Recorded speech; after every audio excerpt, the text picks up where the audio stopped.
Practical Geometry, Chapter number 8, Exercise 8.1। आज के इस लेसन में हम इस एक्सरसाइज के क्वेश्चन नंबर 2 को सॉल्व करेंगे। क्वेश्चन की स्टेटमेंट है, construct a square when the difference between the diagonal and the side is 2.9 centimetre. जैसा कि आप जानते हैं कि इस चैप्टर में आपने ज्योमेट्रिकल शेप्स ही कंस्ट्रक्ट करने हैं। फ़िलहाल तो हम अभी तक तीसरा क्वेश्चन कर रहे हैं, यानी क्वेश्चन नंबर 1 के 2 पार्ट्स और क्वेश्चन नंबर 2। इनमें हमने अभी तक स्क्वायर को ही कंस्ट्रक्ट किया है।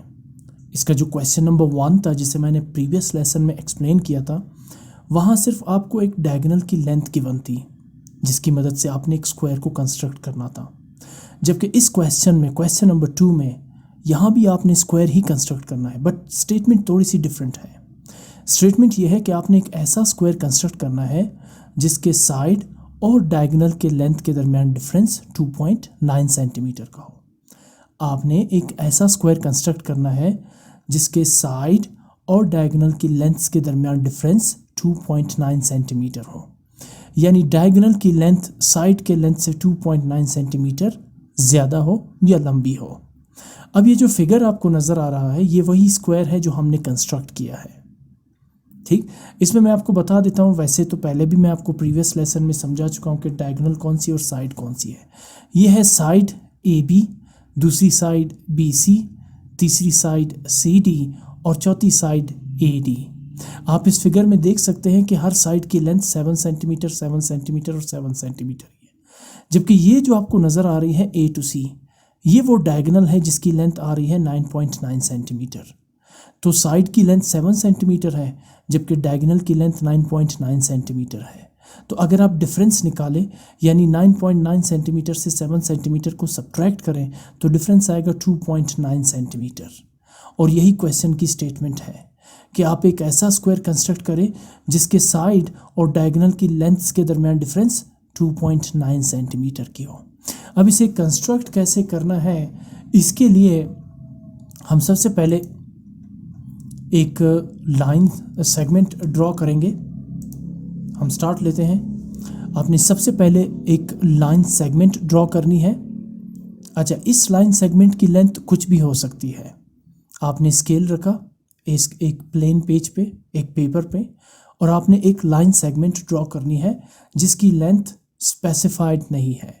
अच्छा, इसके अलावा साथ में हम ये भी बात करते हैं कि स्टेप्स ऑफ कंस्ट्रक्शन क्या है। इनमें स्टेप्स ऑफ कंस्ट्रक्शन भी हमने लिखने होते हैं, यानी जो जो काम आप कर रहे होते हैं साथ में उनके स्टेप्स भी आपको लिखने होते हैं। तो सबसे पहला पॉइंट ये है, स्टेप नंबर 1 ये है कि आपने एक लाइन सेगमेंट ड्रॉ करनी है जिसकी लेंथ स्पेसिफाई ना हो। इस लाइन सेगमेंट को आपने नाम देना है A और K, यानी लाइन सेगमेंट A के आपने ड्रॉ करनी है, लेंथ स्पेसिफाई नहीं है इसमें। तो स्टेप्स ऑफ कंस्ट्रक्शन में आप पहला स्टेप ये लिखेंगे, ये है steps of construction. Draw a line segment AK of any length. Step 1 आपने क्या किया स्टेप्स ऑफ कंस्ट्रक्शन में, draw AK of any length. आपने देखा कि यहाँ पर आपने एक लाइन सेगमेंट ड्रॉ की है A से K तक, यानी इस लाइन सेगमेंट के एंड पॉइंट्स का नाम है AK। ठीक, बट इसकी लेंथ स्पेसिफाइड नहीं है, इसलिए आपने क्या लिखा, ऑफ एनी लेंथ। अच्छा, ये यहाँ पर मैं ज़रा बता दूँ, इस एरो का मतलब है, ये जो ऊपर एक एरो, लाइन एरो आप देख रहे हैं, इसका मतलब है कि इस लाइन सेगमेंट की लेंथ स्पेसिफाइड नहीं है।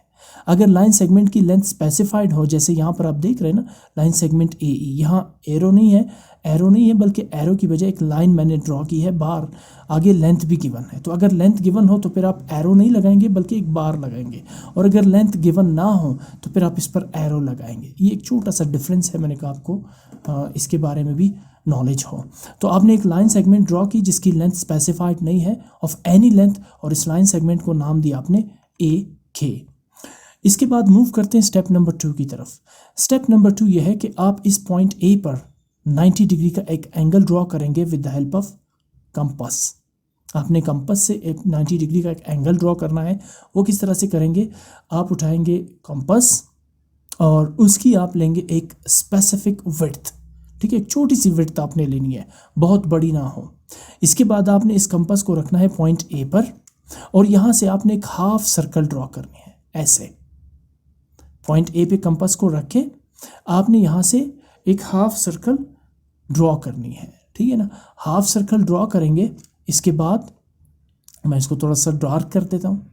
इसके बाद आप कंपास को रखेंगे इस पॉइंट पर जहाँ से ये हाफ सर्कल इस लाइन सेगमेंट ए के को इंटरसेक्ट कर रही है। एग्जैक्टली इसी पॉइंट के ऊपर आपने इस कंपास को रखना है। ठीक है, मैं थोड़ा सा इसको जूम कर देता हूँ। ये इस पॉइंट पर आपने इस कंपास को रखना है। ठीक है ना। इस पॉइंट पर कंपास को रखने के बाद आप, अच्छा, इसकी विड्थ आपने चेंज नहीं करनी। ठीक है ना। फिर से देखें, मैं थोड़ा सा इसको वापस रिवर्स करता हूँ। आपने कंपास की एक स्पेसिफाइड विड्थ ली, बहुत ही छोटी, बहुत बड़ी भी ना हो और बहुत छोटी भी ना हो। आप एक छोटा सा हाफ सर्कल यहाँ पे ड्रॉ करेंगे इस पॉइंट ए पर। आपने कंपास यूँ पकड़ा, इसे पॉइंट ए पे रखा आपने पेंसिल को, कंपास की फिक्स्ड एज को, और पेंसिल से आपने एक हाफ सर्कल ड्रॉ की इस लाइन सेगमेंट ए के पॉइंट ए पर। ठीक, अब कंपास की विड्थ आपने चेंज नहीं करनी, उसी विड्थ के साथ कंपास को बिल्कुल नहीं चढ़ना। आपने कंपास को रखना है इस पॉइंट पर जहाँ पर ये जो हाफ सर्कल है लाइन सेगमेंट ए के को इंटरसेक्ट कर रही है, यहाँ पे आप रखेंगे और उसी विड्थ के साथ आप इस हाफ सर्कल पर एक छोटी सी आर्क ड्रॉ करेंगे। आर्क का मतलब मैं आपको पहले भी बता चुका हूँ कि सर्कल का एक छोटा सा पीस या पोर्शन। अब चूंकि ये जो आप कंपास से ड्रॉ कर रहे हैं ये सारे के सारे किसी ना किसी सर्कल के एक टुक के पीसेस होंगे ना। अगर आप इस कंपास को पूरा रोटेट करेंगे तो सर्कल बनेगा, लेकिन अगर आप एक छोटे से एरिया के लिए रोटेट करेंगे तो उसे आर्क कहेंगे, यानी ये किसी सर्कल का एक हिस्सा या टुकड़ा है। तो आपने without changing the width of the compass एक लाइन यहाँ पे लगानी है, दूसरी लाइन जहाँ पे ये आर्क इस बड़े आर्क को इंटरसेक्ट, यानी इस हाफ सर्कल को इंटरसेक्ट कर रही है, फिर आपने कंपास इसी पॉइंट ऑफ इंटरसेक्शन पे रखनी है। मेक श्योर कि आपके कंपास की जो फिक्स्ड एज है, जहाँ पर ये जो कील लगी हुई है, वो बिल्कुल इस आर्क के पॉइंट ऑफ इंटरसेक्शन पर हो। मैं थोड़ा सा जूम कर देता हूँ इसको। ये देखें, ये जो आर्क्स है जहाँ पर ये दोनों आर्क्स एक दूसरे को इंटरसेक्ट कर रहे हैं, पहली आर्क यानी ये हाफ सर्कल, दूसरी आर्क जो अभी आपने ड्रॉ की है, ये दोनों जहाँ पर एक दूसरे को इंटरसेक्ट कर रहे हैं, एग्जैक्टली उसी पॉइंट के ऊपर आपने इस कील वाले हिस्से को यानी फिक्स्ड एज को आपने यहाँ पे रखना है ऐसे। और फिर आपने आगे एक और यहाँ पर आर्क ड्रॉ करनी है। याद रहे कि कंपास की विड्थ यहाँ पर आपने चेंज नहीं करनी। इसके साथ साथ जब आपने एक और आर्क यहाँ पे ड्रॉ की, अच्छा, इसका मतलब क्या हुआ, आप एक्चुअली पॉइंट ए पर ड्रॉ करने जा रहे हैं 90 डिग्री का एंगल। 90 डिग्री का एंगल ड्रॉ करने के लिए सबसे पहले आपने यहाँ पे हाफ सर्कल ड्रॉ किया। अगर आप प्रोट्रैक्टर यानी डी स्केल को देखें तो वो भी तो हाफ सर्कल ही है ना। तो आप देखिए प्रोट्रैक्टर की जो बेस लाइन है, जो सबसे आखिर वाली लाइन है, उस पर एंगल कितना होता है 180। तो यहाँ ये जो आपने हाफ सर्कल ड्रॉ किया, इसका मतलब ये हुआ कि आपने सबसे पहले क्या किया, 180 डिग्री का एक एंगल ड्रॉ किया। ठीक, उसके बाद आपने जो ये जो लाइन लगाई है, अगर आप 180 डिग्री की यहाँ पर एक हाफ सर्कल ड्रॉ करते हैं, फिर उस कंपास की विड्थ अगर आप चेंज नहीं करते और कंपास को आप यहाँ पे रखते हैं पहले पॉइंट पर जहाँ पर ये जो हाफ सर्कल है इस लाइन सेगमेंट ए के को इंटरसेक्ट कर रही है, और यहाँ रख के आपने जो आर्क ड्रॉ की, इसका मतलब ये एंगल कितना होगा, 60 डिग्री का। इसकी वजह क्या है, ये क्यों 60 डिग्री का होगा, ये 70 डिग्री का क्यों नहीं होगा, ये 80 डिग्री का क्यों नहीं होगा। इसकी वजह यह है कि अगर आप कंपास को यहाँ पे रख के पहला आर्क ड्रॉ करें, फिर उस आर्क ऑफ यानी इन दोनों आर्क्स के दरम्यान इंटरसेक्शन पे कंपास को रख के दूसरा आर्क लगाएं, और फिर इसी पॉइंट ऑफ इंटरसेक्शन पर कंपास को रख के तीसरा आर्क लगाएं, तो वो जो तीसरी आर्क होगी वो बिल्कुल इस सीधी लाइन के ऊपर इंटरसेक्ट होगी। इसका मतलब क्या हुआ कि आपने 180 को 3 इक्वल पार्ट्स में डिवाइड कर दिया। अगर आप 180 को 3 इक्वल पार्ट्स में डिवाइड करेंगे तो हर पार्ट कितना होगा, ये पहला पार्ट भी 60 डिग्री होगा, दूसरा पार्ट भी 60 यानी 60 + 60 120, और तीसरा पार्ट भी 60 डिग्री होगा यानी 120 + 60 180 डिग्री। तो बेसिकली मैं यहाँ पे क्या कर रहा हूँ, मैंने सबसे पहले 180 डिग्री की एक एंगल ड्रॉ किया। अगर मैं 180 डिग्री के एंगल को हाफ करता हूँ तो इसका मतलब क्या होगा, मुझे मिलेगा 90 डिग्री। ये है कंपास की मदद से 90 डिग्री एंगल ड्रॉ करने का मेथड। सबसे पहले आपने हाफ सर्कल ड्रॉ किया जो ये शो करता है कि आपने 180 डिग्री की लाइन ड्रॉ की। उसके बाद आपने उसी कंपास की विड्थ को चेंज ना करते हुए यहाँ पर पहले कंपास रखा जहाँ पर आप एरो को देख रहे हैं, और यहाँ पर आपने एक आर्क ड्रॉ की पेंसिल से। फिर उसके बाद इस पॉइंट ऑफ इंटरसेक्शन पे कंपास को आपने रख के एक और यहाँ पे आर्क ड्रॉ की। इसका मतलब ये हुआ कि ये दूसरा पहला जो आर्क है ये एंगल ड्रॉ कर रहा है 60 डिग्री का, और जो दूसरा आर्क है अब ये एंगल होगा 120 डिग्री, बिकॉज 60 + 60 120 डिग्री। आगे मूव करते हैं। इसके बाद आपने, जैसा मैंने आपसे कहा कि पहले, अच्छा अब आगे हम ये कर रहे हैं। अच्छा आप यहाँ गौर करें कि ये जो आर्क ड्रॉ की है और ये जो दूसरी आर्क है, यानी यहाँ से लेकर यहाँ तक एंगल कितना है, 60 डिग्री है, ठीक है ना। यहाँ से लेकर यहाँ तक एंगल 60 डिग्री है। अब 60 डिग्री को अगर मैं हाफ करता हूँ तो 60 डिग्री का हाफ कितना होगा, 30 डिग्री। इसका मतलब ये हुआ ये जो पहली आर्क है जहाँ पर ये कंपास का जो फिक्स्ड एज आपको नज़र आ रहा है ये टोटल हुआ 60 डिग्री, और अगले 60 को अगर मैं हाफ करता हूँ तो वो बनेगा 30, तो 60 + 30 कितना हो जाएगा, 90 डिग्री।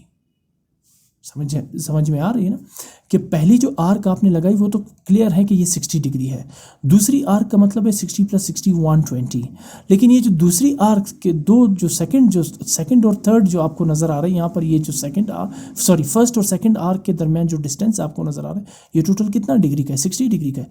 अगर 60 का हाफ कर दिया जाए तो बनेगा 30 डिग्री, तो 60 डिग्री ये हो गया और 60 + 30 ये 90 डिग्री हो गया। तो अब ये जो ऊपर जो आपको आर्क नज़र आ रही है एक्चुअली मैं इस 60 डिग्री के एंगल को 2 इक्वल पार्ट्स में डिवाइड कर रहा हूँ, जिससे मुझे मिलेगा 30 डिग्री का एंगल।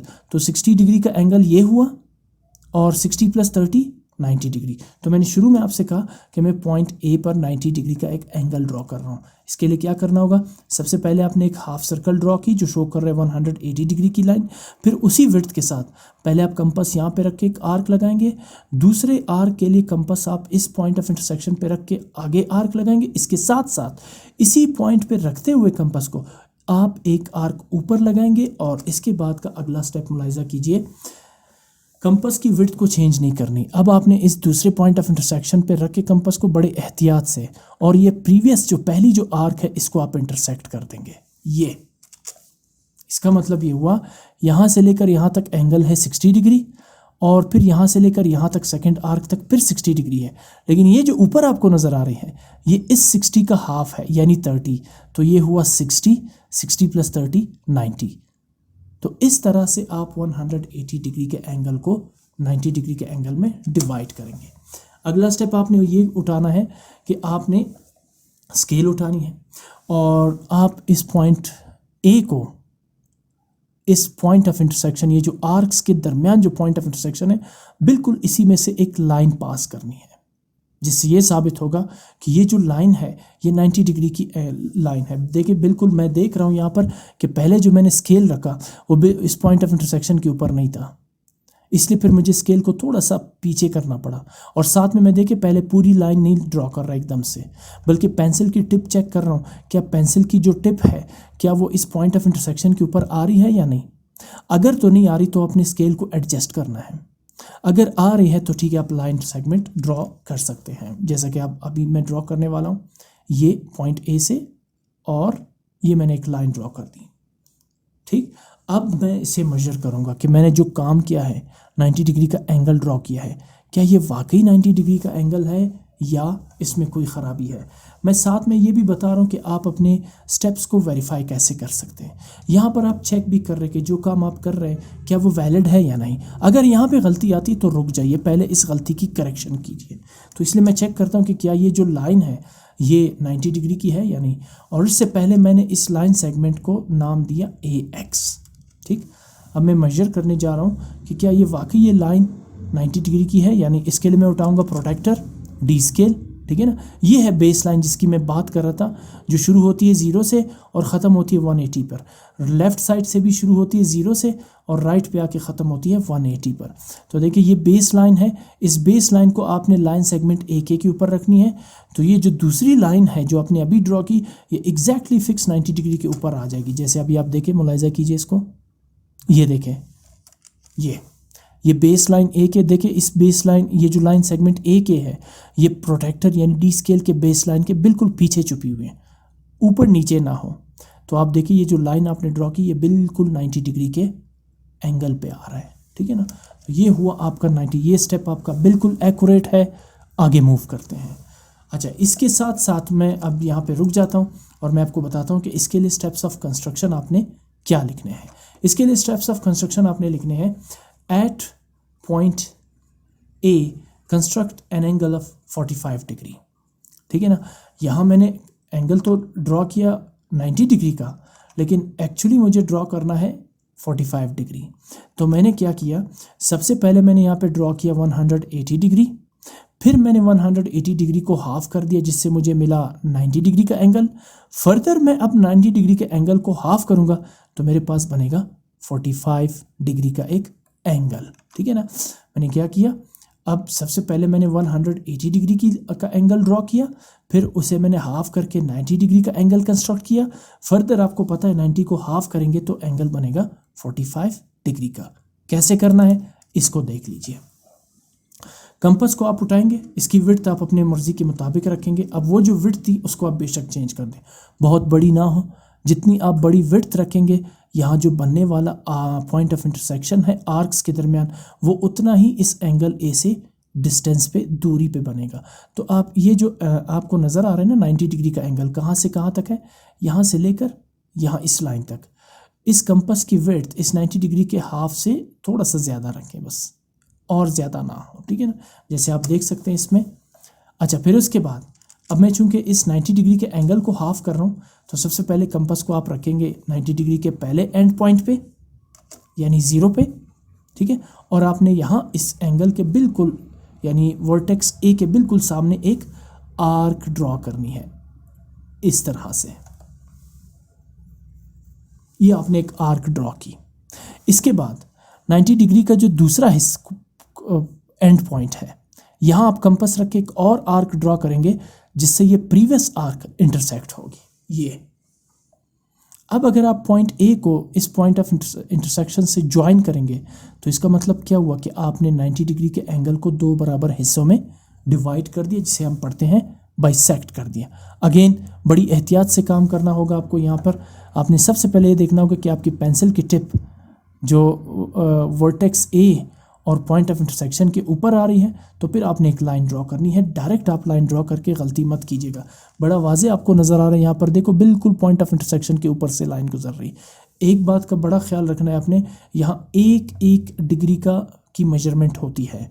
अगर थोड़ी सी भी आपने यहाँ पर मिस मैनेजमेंट की, गलती की, एरर की, तो आपका जो स्क्वायर होगा वो according to the required condition वो पूरा नहीं होगा। ठीक है ना, तो सबसे पहले तो आप अपने पेंसिल को अच्छी तरह से शॉर्प करें, वो पेंसिल जो आपने कंपास में फिक्स की है और वो पेंसिल जिससे आप लाइनें लगा रहे हैं, दोनों के जो एजेस हैं वो बहुत पतले और बारीक हो, और बार बार लाइनें ड्रॉ मत करें।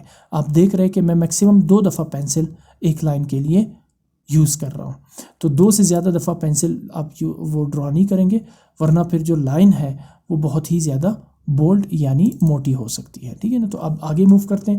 ये 45 डिग्री की जो लाइन है वो मैंने ड्रॉ कर दी, साथ में मैं चेक कर रहा हूँ कि क्या ये वाकई एंगल 45 डिग्री का बन रहा है या नहीं। तो मैंने देखिए यहाँ पर कंपास रखा, प्रोटेक्टर रखा, ये देखिए ये 90 डिग्री की लाइन, और ये जो दूसरी लाइन है ये एग्जैक्टली 45 डिग्री पे आ रही है। ये देखिए ये जो आपको ब्लू स्ट्रिप नज़र आ रही है, इसमें देखिए 0, 10, 20, 30, 40 और ये 50 और 50 के बीच में देखिए 45 डिग्री की एंगल है जिसमें से ये लाइन पास हो रही है। तो ये स्टेप भी आपका बिल्कुल एक्यूरेट है। ठीक, अब इसके लिए जो स्टेप्स ऑफ कंस्ट्रक्शन है उसमें आपने लिखने हैं कि हाँ, at point A construct an angle of 45 degree. अब आपको समझ आ चुका होगा कि एक्चुअली पॉइंट ए पर मुझे 180 डिग्री और फिर 90 डिग्री की लाइन क्यों ड्रॉ करनी, एंगल क्यों ड्रॉ करनी पड़ी, इसलिए कि मुझे 45 डिग्री का एंगल कैलकुलेट हो सके। यहाँ पर आगे मूव करते हैं अगले स्टेप की तरफ। अगला स्टेप ये है कि अब आप उठाएंगे प्रोटेक्टर, कंपास उठाएंगे और स्केल उठाएंगे, और जो कंपास है उसकी विड्थ आप रखेंगे 2.9 centimetre. Now what is 2.9 centimetre? 2.9 centimetre जो है वो डिफरेंस है length between the diagonal and side of the square. तो यहाँ देखिए ये है इस कंपास की विड्थ है, देखिए यहाँ पर ये 0, ये 1 सेंटीमीटर, ये 2 सेंटीमीटर। अगर आप इन छोटे डिविजन्स को काउंट करेंगे तो ये रहा 2.5, 2.6, 2.7, 2.8 और ये रहा 2.9। ये जो विड्थ है कंपास की ये एग्जैक्टली 2.9 सेंटीमीटर मैंने रखी। क्यों रखी? बिकॉज क्वेश्चन में क्लियर है कि साइड और डायगोनल के दरमियान जो डिफरेंस है, लेंथ की डिफरेंस है, वो कितनी है? 2.9 सेंटीमीटर। तो अब उन स्टेप को हम फॉलो करने जा रहे हैं। इसके बाद आप रखेंगे कंपास को पॉइंट ए पर, और ये जो लाइन सेगमेंट ए एक्स है इसे आप इंटरसेक्ट कर देंगे, ठीक है ना। ये पॉइंट ए पे रख के लाइन सेगमेंट ए एक्स को आप इंटरसेक्ट कर देंगे। मेरा हाथ आपको नज़र आए, लाइन नज़र नहीं आई, बट आई होप आप समझ चुके होंगे कि आपने इस लाइन सेगमेंट ए एक्स को इंटरसेक्ट कर दिया, और जहाँ पर ये इंटरसेक्ट कर रही है आर्क इस लाइन सेगमेंट ए एक्स को, उसे आप नाम देंगे पॉइंट ई। इसके बाद अगला स्टेप, कंपास की विड्थ आपने चेंज नहीं करनी। इसी विड्थ के साथ यानी 2.9 सेंटीमीटर के साथ आप कंपास को रखेंगे पॉइंट ई पर, और ये जो लाइन है जो 45 डिग्री एंगल की लाइन है इसे आप इंटरसेक्ट कर देंगे। ठीक, जब आप इसे इंटरसेक्ट करेंगे तो आप इन दोनों को ज्वाइन कर देंगे। साथ में मैंने इसको नाम भी दे दिया, इस लाइन को, ये जो 45 डिग्री वाली एंगल की लाइन है इसे नाम दिया ए वाई, ठीक है ना। तो आपने पॉइंट ई से एक 90 डिग्री की एंगल की लाइन ड्रॉ की है, ठीक है ना, परपेंडिकुलर लाइन ड्रॉ की है जो इस लाइन सेगमेंट ए वाई को पॉइंट एफ पर इंटरसेक्ट कर रही है। अब आप पॉइंट ई और पॉइंट एफ को ज्वाइन करेंगे यूजिंग डॉटेड लाइन। आप यहाँ पे रेगुलर लाइन भी ड्रॉ कर सकते हैं, इससे फ़र्क नहीं पड़ता, बट ये डॉटेड लाइन ये शो कर रही है कि इस डॉटेड लाइन की लेंथ जो है 2.9 सेंटीमीटर, ये दरअसल है difference between the length of diagonal and side of the square. इसके बाद अगला स्टेप आपका ये होगा कि आप इस कंपास की विड्थ 2.9 सेंटीमीटर ही रखेंगे। कंपास की विड्थ चेंज नहीं करेंगे, इसकी विड्थ 2.9 सेंटीमीटर ही होगी, और इसी विड्थ के साथ आपने कंपास को रखना है पॉइंट एफ पे, और इस लाइन सेगमेंट ए वाई को इंटरसेक्ट कर देना है। ये जब आप इस लाइन सेगमेंट ए वाई को इंटरसेक्ट करेंगे तो जिस पॉइंट पर इंटरसेक्शन हो रही है उसे आप नाम देंगे बी। ये रहा जनाब आपके पास स्क्वायर का पहला साइड।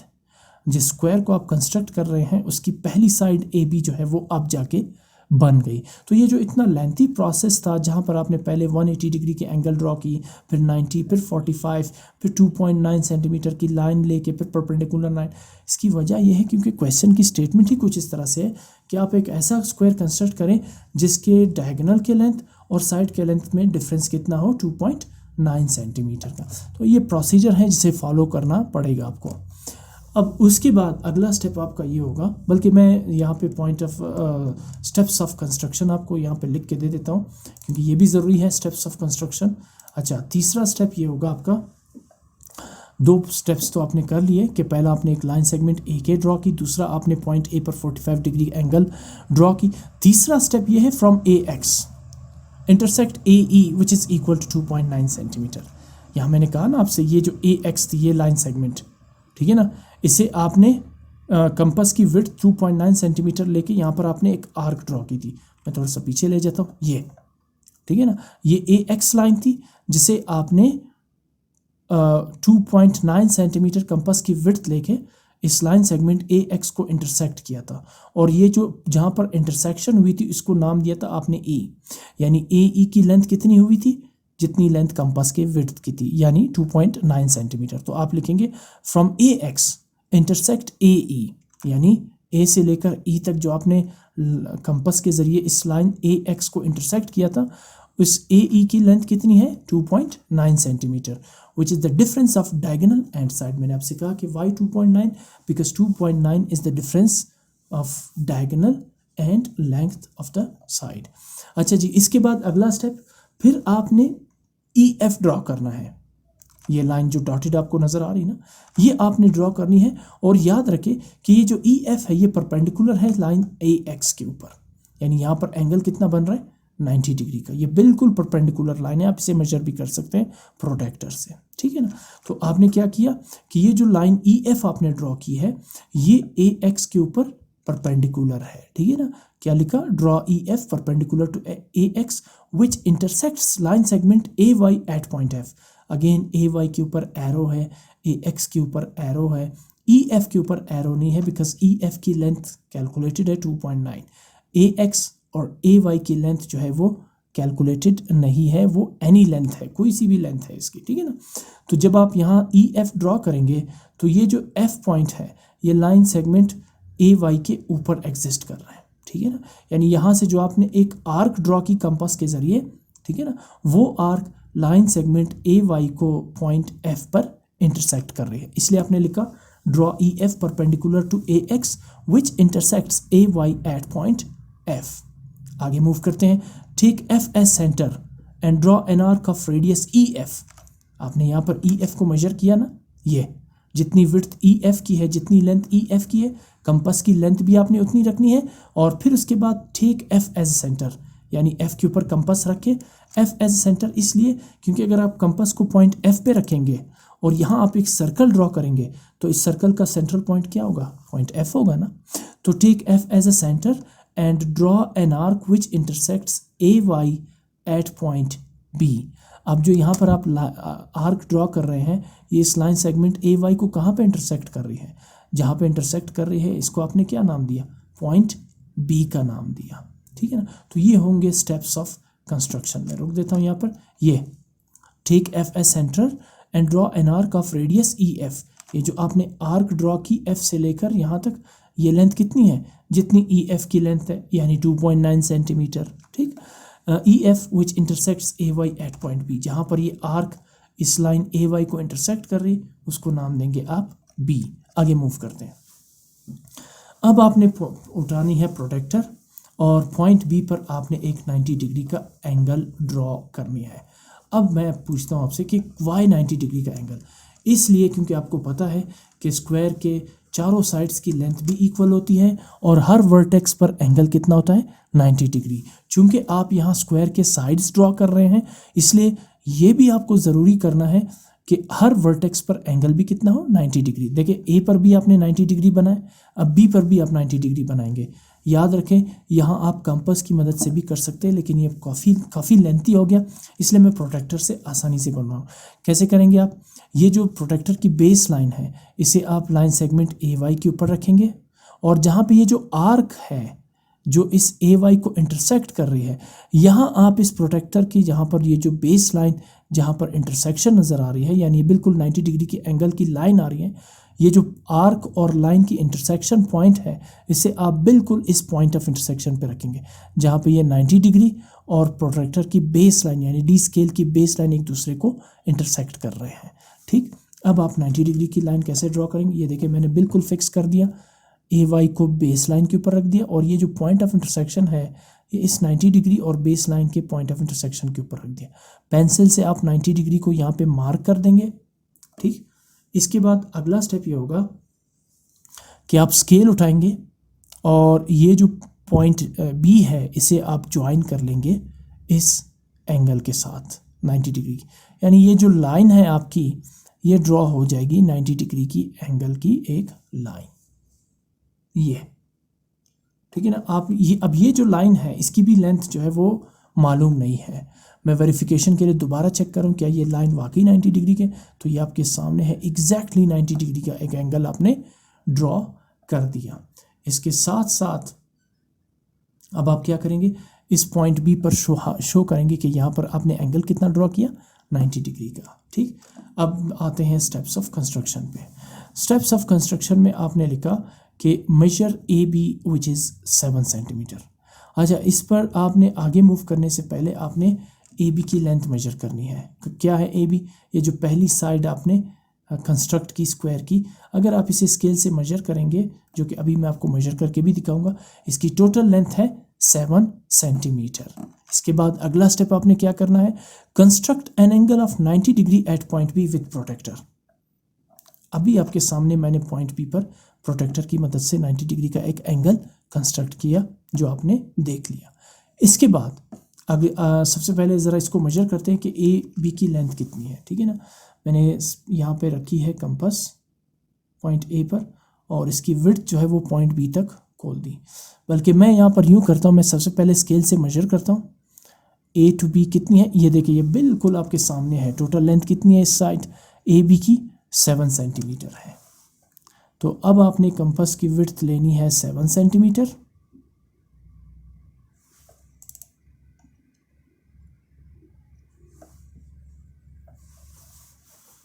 ये कंपास की विड्थ आप रखेंगे बहुत ही एहतियात से। जितना आप एक्यूरेट काम करेंगे उतना ही फिगर परफेक्ट होगा। ये एग्जैक्टली 7 सेंटीमीटर है। अब मैं ये भी चेक करता हूँ कि क्या साइड ए बी की लेंथ भी 7 सेंटीमीटर है कंपास के अकॉर्डिंग। बिल्कुल। तो अब आप क्या करेंगे, अब आप कंपास को रखने जाएंगे। हाँ, मैं यहाँ से भी थोड़ी सी एडजस्टमेंट करता हूँ कंपास की विड्थ की, ताकि एग्जैक्टली 7 सेंटीमीटर ही हो।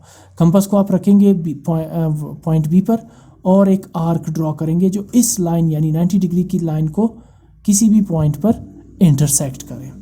यहाँ पर होगी इंटरसेक्शन, और यही स्टेप्स ऑफ कंस्ट्रक्शन में आपने लिखना है कि take B as centre and draw an arc of radius 7 centimetre that intersect B L at point C. ठीक है ना। यूँ समझे कि इस लाइन को मैंने नाम दिया है बी एल, ये जो लाइन सेगमेंट है बी एल। ठीक है ना। आपने कंपास की विड्थ 7 सेंटीमीटर रखी और बी पे रख के आपने एक आर्क ड्रॉ की जो इस लाइन सेगमेंट बी एल को पॉइंट सी पर इंटरसेक्ट कर रही है। जहाँ पर ये आर्क इस लाइन को इंटरसेक्ट कर रही है उसे आप नाम देंगे सी, क्योंकि अगर ये पहला वर्टेक्स है ए, ये दूसरा वर्टेक्स है बी, तो फिर ये स्क्वायर का क्या बनेगा, तीसरा वर्टेक्स सी बनेगा ये। ठीक है ना। सो ये है थर्ड वर्टेक्स सी। इसके बाद ज्वाइन बी टू सी। अब आपने ज्वाइन किया बी को सी के साथ। ठीक है ना। आगे मूव करते हैं। वर्टेक्स बी पर भी 90 डिग्री का एंगल आ गया। अब इसके बाद मैंने इसको नाम दिया वर्टेक्स सी। आगे मूव करते हैं अगले स्टेप की तरफ। अब मैं फिर वर्टेक्स सी पर 90 डिग्री का एंगल ड्रॉ करूंगा। क्यों? क्योंकि आपको पता है स्क्वायर के हर वर्टेक्स पर एंगल कितना होता है, 90 डिग्री का। अगेन आपने इस बी सी को इस प्रोटेक्टर के बेस लाइन के ऊपर रखनी है, और जहाँ पर ये आर्क इस लाइन सेगमेंट को इंटरसेक्ट कर यानी पॉइंट सी को आपने इस स्क्वायर प्रोटेक्टर के जो पॉइंट ऑफ इंटरसेक्शन है between base line and 90 degree यहाँ पे फिक्स करके आपने 90 डिग्री का एक मार्क यहाँ पे लगाना है। इसके बाद आपने इस पॉइंट सी को इस डिवीज़न के साथ, ये जो आपने साइन लगाए इसके साथ ज्वाइन करेंगे, जिससे आपको एक 90 डिग्री का एक एंगल मिल जाएगा। ठीक है ना। ये आपने लाइन ड्रॉ की और साथ में इसको आपने नाम दिया सी एच। इसको इस लाइन को मैं नाम देने जा रहा हूँ एच। बट इसके बाद अगला स्टेप ये होगा कि मैंने कंपास की विड्थ चूँकि 7 सेंटीमीटर ही थी, तो लिहाजा पॉइंट सी पे रख के मैं यहाँ पे एक लाइन ड्रॉ करूँगा, एक आर्क ड्रॉ करूँगा सॉरी, जो इस लाइन सेगमेंट सी एच को, इसे मैंने नाम दिया H. Line segment C H को इस पॉइंट पर इंटरसेक्ट कर रही है, जिसे मैं नाम दे रहा हूँ पॉइंट डी यानी फोर्थ वर्टेक्स। थोड़ा सा स्टेप्स ऑफ कंस्ट्रक्शन की तरफ भी आते हैं। अच्छा, construct an angle of 90 degree at point C. अभी आपने देखा कि मैंने पॉइंट सी पर प्रोटेक्टर की मदद से 90 डिग्री की एक एंगल ड्रॉ की। इसके बाद at point C draw an arc of radius 7 centimetre that intersect C H at point D. अभी मैंने कंपास की मदद से, जिसकी विड्थ 7 सेंटीमीटर थी, कंपास को यहाँ पे रख के एक आर्क ड्रॉ किया जो लाइन सेगमेंट सी एच को इस पॉइंट पर इंटरसेक्ट कर रही है, जिसे मैंने नाम दिया पॉइंट डी। ठीक है ना। फिर इसके बाद ज्वाइन सी डी। ये तो ऑलरेडी मैं ज्वाइन कर चुका हूँ, सी को डी के साथ ज्वाइन कर लेंगे। अच्छा जी, इसके बाद अगला स्टेप, अब आपके जहन में रहे कि पॉइंट ए पर ऑलरेडी एंगल 90 डिग्री का है, तो बस आप यहाँ से एक आर्क ड्रॉ करेंगे पॉइंट डी पर, पॉइंट ए से पॉइंट डी पर। तो आप ये देखेंगे कि ये जो आर्क है ये एग्जैक्टली पॉइंट डी को ही इंटरसेक्ट कर रहे हैं। इसके बाद आप क्या करेंगे, पॉइंट ए को पॉइंट डी के साथ ज्वाइन कर लेंगे। स्क्वायर एंगल ऑलरेडी यहाँ पे 90 डिग्री का था, और अगर आप इस एंगल डी को मेजर करेंगे तो ये भी एग्जैक्टली 90 डिग्री का ही होगा। लिहाजा मैं यहाँ पर भी 90 डिग्री का एंगल यानी सिंबल ड्रॉ करूँगा। इससे ये हुआ कि चारों वर्टिसेस पर एंगल जो है वो 90 डिग्री का है। अब इसमें एक छोटा सा प्रॉब्लम है, बट उस पर आने से पहले मैं यहाँ स्टेप्स ऑफ कंस्ट्रक्शन में आता हूँ। जी, यहाँ तक तो हमने लिखा कि construct an angle of 90 degree at point C. At point C, draw an arc of radius 7 centimeter that intersects CH at point D. Join C to D. उसके बाद take A as center and draw an arc of radius 7 centimeter which intersects the previous arc at point D. तो ये आपके सामने था। मैंने compass मैं दोबारा कर देता हूँ। ये कंपास को पॉइंट A पे रख के D पर आपने एक आर्क ड्रॉ करनी है इस आर्क को इंटरसेक्ट करने के लिए। तो ये जो पॉइंट ए है, यहाँ से कंपास एग्जैक्टली इस आर्क को पॉइंट डी पर ही इंटरसेक्ट कर रहा है। और अब आप ज्वाइन करेंगे पॉइंट ए को पॉइंट डी के साथ। ज्वाइन करते ही आपका स्क्वायर कंप्लीट हो जाएगा, ठीक है ना। तो आगे क्या लिखा हुआ है, join A to D, hence A B C D is the required square. ये जो आपके पास स्क्वायर बना है ये कौन सा है, ये वही रिक्वायर्ड स्क्वायर है जो पूछा गया है। लेकिन अब ये डायगोनल जो है वो एक वर्टेक्स से अपोजिट वर्टेक्स तक होती है लेंथ, जैसे ए से लेकर सी तक। लेकिन यहाँ आप गौर कर रहे हैं कि ये जो लाइन आपने शुरू में लगाई थी ये वर्टेक्स सी से थोड़ी सी नीचे आ रही है। अगर ये लाइन डायगोनल है तो फिर ये वर्टेक्स ए टू वर्टेक्स सी होना चाहिए, बिल्कुल ये लाइन इस वर्टेक्स के ऊपर ही गुजरनी चाहिए। लेकिन आप देख सकते हैं कि ये लाइन थोड़ी सी नीचे है। तो हमने एक शुरू में कहा था कि ये एक आर्जी लाइन है, ये डायगोनल नहीं है इस स्क्वायर का। इसे डायगोनल बनाने के लिए इस पर छोटा सा वर्क करते हैं, वो इस तरह से कि अब मैं इस लाइन को इरेज करके, बल्कि सबसे पहले यहाँ पर मैं शो करता हूँ कि यहाँ पर भी एंगल कितना है, 90 डिग्री का ही है। अब ज़रा आते हैं इस डायगोनल पर, इस डायगोनल को थोड़ा सा एडजस्ट करते हैं। इसके लिए हम क्या करेंगे कि सबसे पहले मैं इस लाइन ए के को इरेज कर देता हूँ यहाँ से, क्योंकि ये डायगोनल नहीं है। मैंने आपसे कहा कि डायगोनल जो है ना वो एक वर्टेक्स को क्रॉस करके दूसरे वर्टेक्स तक जाने की लाइन को कहते हैं डायगोनल। तो अब इसे एग्जैक्टली डायगोनल बनाने के लिए मैं क्या करूँगा, वर्टेक्स ए को वर्टेक्स सी के साथ ज्वाइन कर लूँगा। इस काम से आपके स्क्वायर पे फ़र्क नहीं पड़ रहा, बिकॉज लेंथ्स तो वही रहेंगी, एंगल्स तो वही 90 डिग्री के रहेंगे। तो इससे ये कंफ्यूज ना हो कि क्यों जो है ना ये जो डायगोनल है ये वर्टेक्स सी से थोड़ी सी नीचे थी, या डायगोनल को ऊपर करने से शायद ये गलत हो जाए। नहीं, अभी मैं आपको प्रूफ करके देता हूँ कि ये बिल्कुल सही डायगोनल है। और वो जो पहले लाइन थी वो मैंने आपसे नहीं कहा कि ये डायगोनल है, वो एक ऐसी फर्जी लाइन हमने ड्रॉ की थी। ये है एक्चुअल डायगोनल जिसे आप आखिर में करेक्ट करेंगे, ठीक है ना। तो अब ये है डायगोनल ए सी। तो उस अब देखते हैं कि इसकी लेंथ कितनी आ रही है इस डायगोनल ए सी की। अगर मैं इसकी लेंथ को मेजर करता हूँ, अच्छा उससे पहले मैं लिख देता हूँ कि हर साइड की लेंथ कितनी थी, 7 सेंटीमीटर। दूसरी साइड की लेंथ भी 7 सेंटीमीटर, तीसरी साइड की लेंथ भी 7 सेंटीमीटर, और ए बी की लेंथ भी ऑलरेडी 7 सेंटीमीटर ही है। साथ में मैंने हर वर्टेक्स पर ये मेंशन कर दिया कि एंगल कितना है, 90 डिग्री का, जिससे ये बात साबित हो जाती है कि ये एक स्क्वायर है जिसके हर साइड की लेंथ इक्वल है और हर वर्टेक्स पर एंगल 90 डिग्री का है। अब आते हैं मेजरमेंट डायगोनल की। मैं डायगोनल को मेजर कर रहा हूँ तो आप देख रहे हैं कि इसकी एग्जैक्टली लेंथ आ रही है 9.9 सेंटीमीटर, 10 से थोड़ा सा पीछे है। तो ये रहा डायगोनल की लेंथ जिसे कहेंगे हम 9.9 सेंटीमीटर। डायगोनल की लेंथ मैं लिख लेता हूँ 9.9 सेंटीमीटर। अब आप डिफरेंस निकालें डायगोनल और साइड की। डायगोनल कितना है, 9.9 सेंटीमीटर, और साइड की लेंथ कितनी है, 7 सेंटीमीटर। अगर आप 9.9 से 7 को सब्ट्रैक्ट करते हैं तो डिफरेंस कितना रह जाएगा, 2.9 सेंटीमीटर। ये है वो रिक्वायर्ड स्क्वायर जिसे आपने ड्रॉ किया, और जिसके ड्रॉ करने के बाद डायगोनल की लेंथ और साइड के लेंथ के दरमियान डिफरेंस आया 2.9 सेंटीमीटर। इसलिए आखिर में आप लिखेंगे hints ABCD is the required square.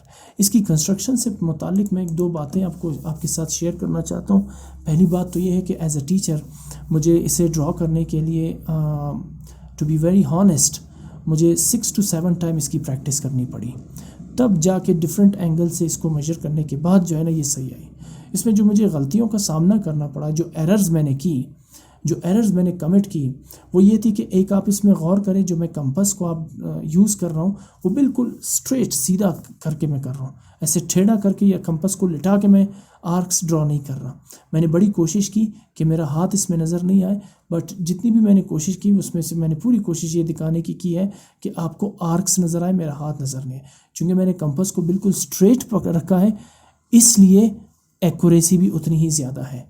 अगर आप कंपास को टेढ़ा करेंगे या लिटा के तिरछा करके आर्क्स ड्रॉ करेंगे तो पॉसिबल है कि उसमें एरर आ जाए, और यही वो मिस्टेक्स और एरर थी जो मैंने कमिट की, जो मैंने रिपीट की। इसलिए इस क्वेश्चन को कंस्ट्रक्ट करने के लिए मुझे एटलीस्ट इसे 7 टाइम्स ड्रॉ करना पड़ा, और 8th टाइम्स जब मैंने ड्रॉ किया तो ये आपके सामने मैंने इसे ड्रॉ किया, और ये मैंने आपको सारा प्रोसीजर इसमें दिखा दिया। तो मेक श्योर कि ये गलतियां ना करें। सबसे पहले आप पेंसिल को शार्प करें, और दूसरा कंपास को बिल्कुल स्ट्रेट रखें, बिल्कुल सीधा रखें, टेढ़ा या लिटा के आप आर्क्स ड्रॉ मत करें। तीसरी इंपॉर्टेंट बात, प्रैक्टिस मेक परफेक्ट, ठीक है ना। प्रैक्टिस जितना आप करेंगे आप उतना ही परफेक्ट बनेंगे। तो अगर पहली बार में नहीं होता, पॉसिबल है नहीं होगा, एंड आई एम श्योर कि सेकंड उसमें भी नहीं होगा। कुछ स्टूडेंट्स होते हैं जो बहुत ही इंटेलिजेंट होते हैं, और ये मेरा अपना एक्सपीरियंस है। जब मैं पढ़ा रहा होता हूँ क्लास में, तो जब मैं कंस्ट्रक्ट करता हूँ तो मुझसे गलती हो जाती है, लेकिन जब मैं स्टूडेंट्स की कंस्ट्रक्शन को मेजर करता हूँ वो 100% एक्यूरेट ही होती है। तो ये डिपेंड करता है कि आप काम किस तरह कर रहे हैं। तो ये छोटी मोटी गलतियाँ इसमें हो सकती है, इससे जो है ना मायूस होने की ज़रूरत नहीं है कि आप ड्रॉ करेंगे आप कहेंगे कि नहीं ये तो ड्रॉ ही नहीं हो रहा है, सर आपने कैसे ड्रॉ किया। तो मैं एज अ टीचर आपसे कह रहा हूँ कि मैंने 6 टाइम्स इसकी प्रैक्टिस की है, 7th टाइम और उसके बाद फिर 8th टाइम फिर मुझसे बिल्कुल सही बनता रहा, लिहाजा फिर मैंने आपके साथ इसकी वीडियो शेयर की है। तो इसे आप इन्हीं स्टेप्स को फॉलो करके कंस्ट्रक्ट करेंगे तो ये बिल्कुल एक्यूरेट ही बनेगा। जिस तरह ये इसकी वेरिफिकेशन क्या है कि ये सही है या गलत। पहला, इसके हर साइड की लेंथ 7 सेंटीमीटर है। दूसरा, हर वर्टेक्स पर एंगल 90 डिग्री है, जिससे साबित हुआ ये एक स्क्वायर है। तीसरा, लेंथ ऑफ द डायगोनल और लेंथ ऑफ द साइड में डिफरेंस कितना है, 2.9 सेंटीमीटर। यही इसकी प्रॉपर वेरिफिकेशन है।